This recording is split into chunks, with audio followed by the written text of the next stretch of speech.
This is a home inspection overview of unit 17875. We're gonna start here in the attic in the garage. So you got foam in the interior, and this is a firewall, as you can see here, sealed.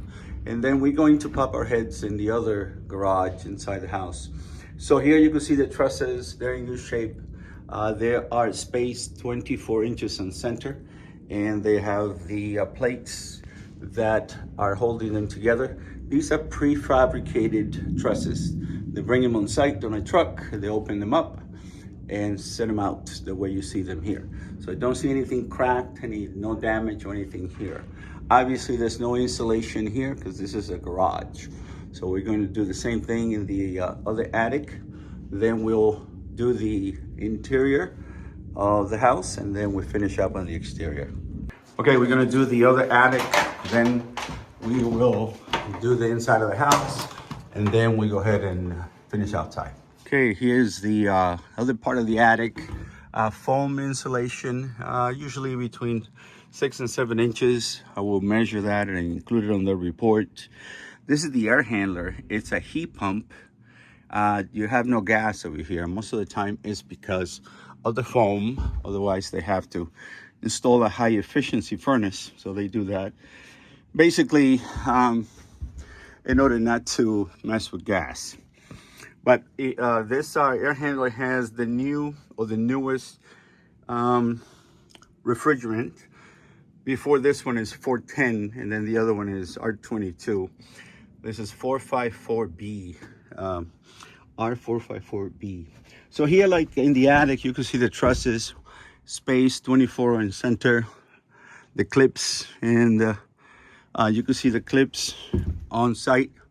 And again, I will measure, but there's a tape here showing you that the thickness is between 6 and 7, which is okay for foam.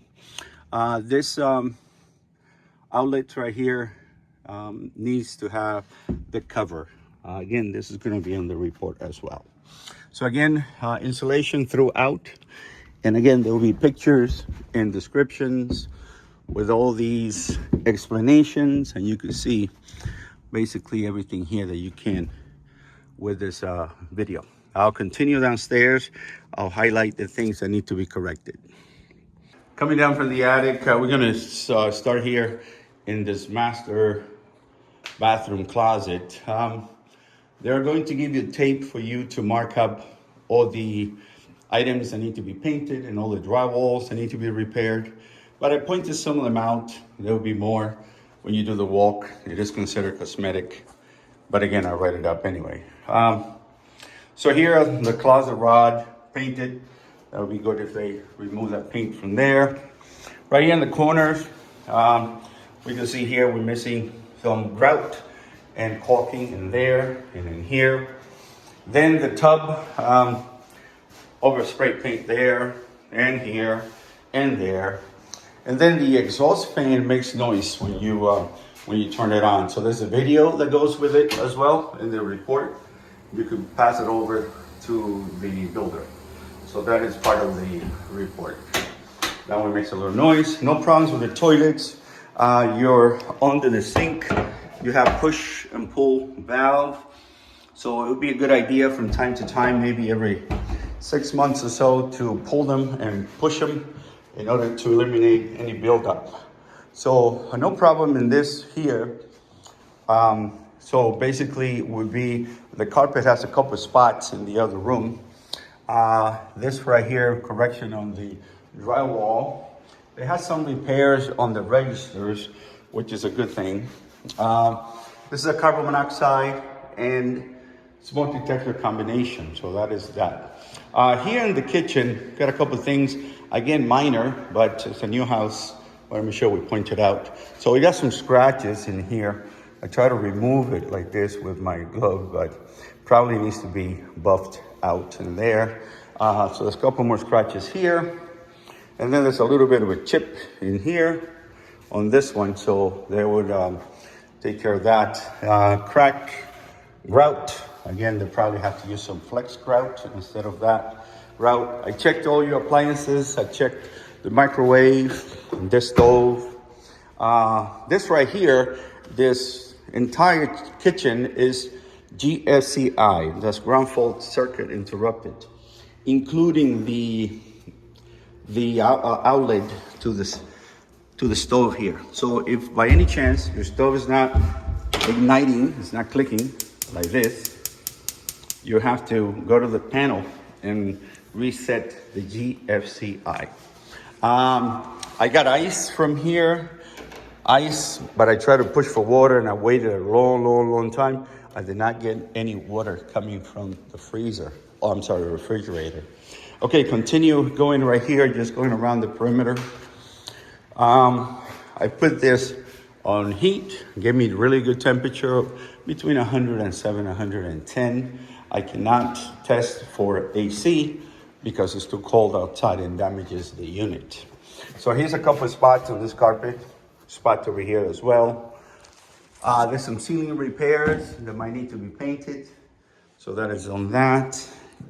And then coming to this bathroom, this hallway bathroom, the GFCI for all the restrooms, it's on this bathroom. So if you do get, by any chance, if somebody's hands are wet or this trips, I'm going to make a trip, you need to reset here. This is controls all the other bathrooms. So the GFCI for this is not here. I'm sorry, it's not at the panel, it is here. No problem here in this bedroom.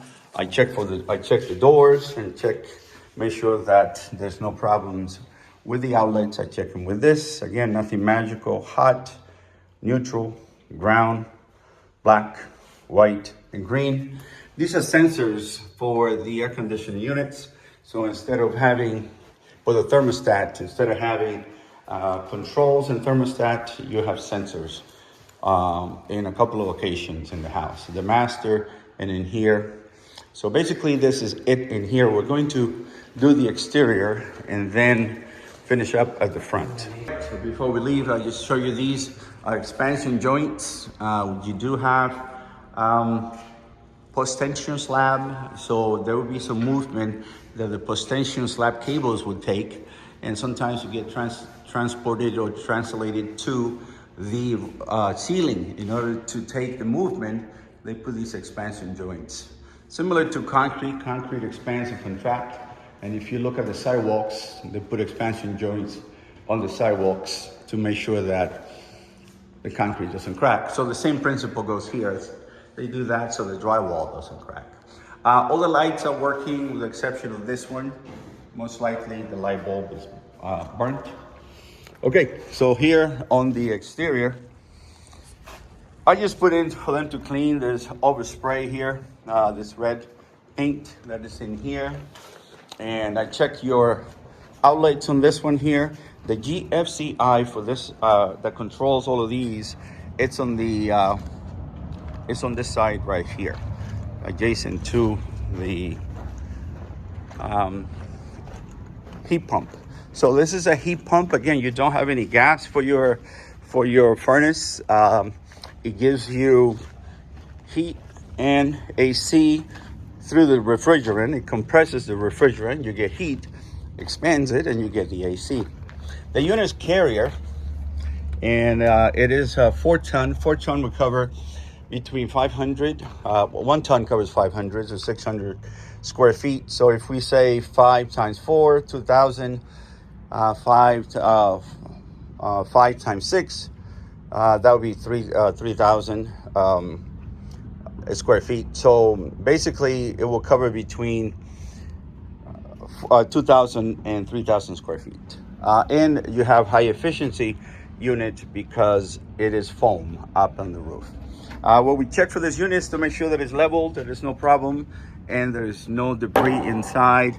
Make sure that the blades are the propellers are doing well and no problem there. This is the disconnect and the refrigerant line. This is the one that controls all the outlets outside. So the GFCI for your house is right here. Having a little trouble opening it, but you open it right here. Give me 1 second. So this is the GFCI for the entire outside of the house. Okay, so we'll continue here. The fence We got pictures and descriptions on that as well. This would be the your exhaust for the microwave, fan for the fan above, exhaust above the microwave.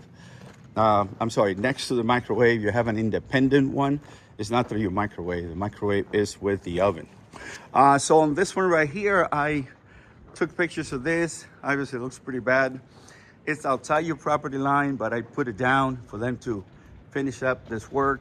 And I also included a picture of the gate so they know where it comes from. So we'll continue here on the exterior. We're gonna go to the front and then we'll finish up. So over here, there's the stoop that is, you could tell the pavers are caved in. They will need to do that, fix that.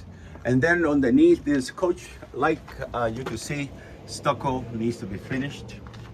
Then we go into the front. But this is your gas meter here. This is where the ground is for the main electrical panel. So what I did was open the electrical panel, make sure that I look inside, make sure there's nothing burnt. The only thing that I found is that the wires here are exposed. You'll see that inside on the report.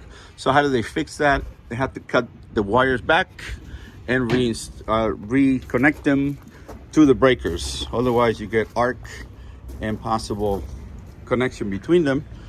So that is easily fixed by taking it off the breaker and cutting it back. So I checked that flow preventer. This is your obviously your hose bib. It has an anti-siphon valve internally. So from time to time, you have to make sure that you open this and use them. Otherwise, they would get stuck inside. The pressure for here was 55, which is it's good. This is a pressure regulator. So if your pressure in your house is low, you could always fix it here. Okay, so going around here in your landscaping, I wrote that they should have weed barrier. That is a plastic cover. Make sure the weed doesn't grow. However, the builders, most of the time, they don't want to put that down because the gravel is already there.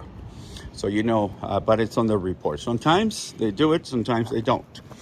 These are the clean outs. I just wrote that the elevation is too high. It could become a trip hazard. So how do they fix that? They just have to dig it out, obviously. Cut the ABS or PVC pipe and put a coupling and lower it down. So coming down into the garage, I just wrote for this to be probably cleaned better, maybe pressure washed. It's really stained and they could do a better job than this. Again, we're back to where we began. This is the attic to access to the attic, and we're back in the garage. This is a loop if you like to put in a softener, water softener. This is the drain, and it's draining into the laundry room. Tankless hot water heater. So from time to time, you might need to flush it. You connect the hose right here, open it up, and let it flush for the water to get any debris out of your unit. All right, so I'll send you the report, and you'll receive this link for this video as well.